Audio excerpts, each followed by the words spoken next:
Hello everybody, welcome to this new video. Today we are not out shooting, it's time to learn something again. In this video I'm going to explain to you what are adjustment layers and how to use them. An adjustment layer is a very useful tool for when video editing in either Premiere Pro or in After Effects. You have adjustment layers in both programs. Today's examples are all going to be in Premiere Pro, although you can actually adapt them to After Effects because it's pretty much the same anyway. So an adjustment layer is basically a layer that you can pull into your timeline which looks actually like a clip. You can even use it like a normal clip. You can cut it, you can move it, just like any other clip.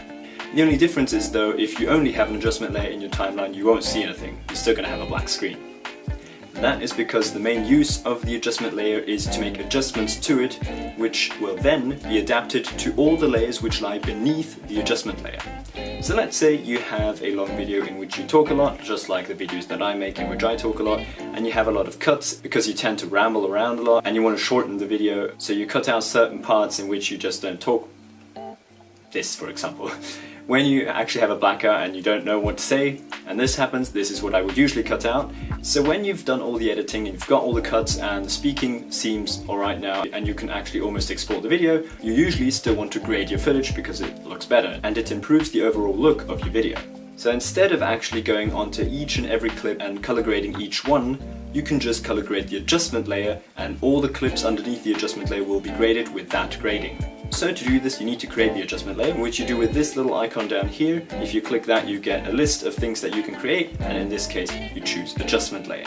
Then a little window will pop up asking you what the settings of your adjustment layers should be.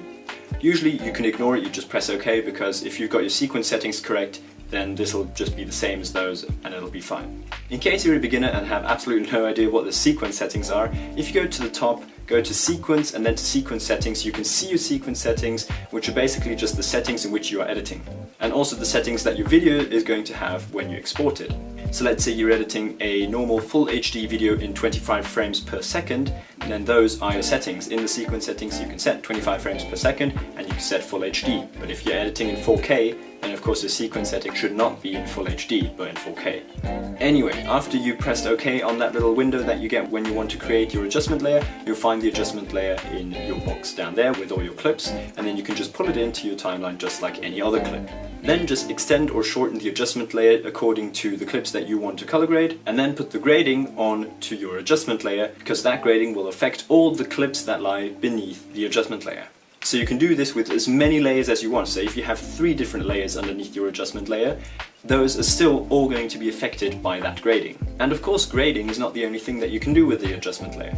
So let's say you want all of these clips to be zoomed in just a little bit. For some reason, I don't know why you would do that, but let's say that's what you want to do. Then search for the effect transform, and then pull transform onto the adjustment layer, and then in the effects tabs you can look for the scale, set that to let's say 105, and then all the clips underneath the adjustment layer will be scaled to 105%. After using the adjustment layer a few times you'll understand exactly how it works. It's actually quite easy and you'll find more uses for it. So the information I just gave you were the basics of adjustment layers. You now know what they are and what they are for and how you can use them. But anyway, that's enough information about adjustment layers for today. I hope you found some valuable information in this video. If so, leave a like, and if you want to see more content like this, feel free to subscribe, and I'll hopefully see you again next week. Goodbye.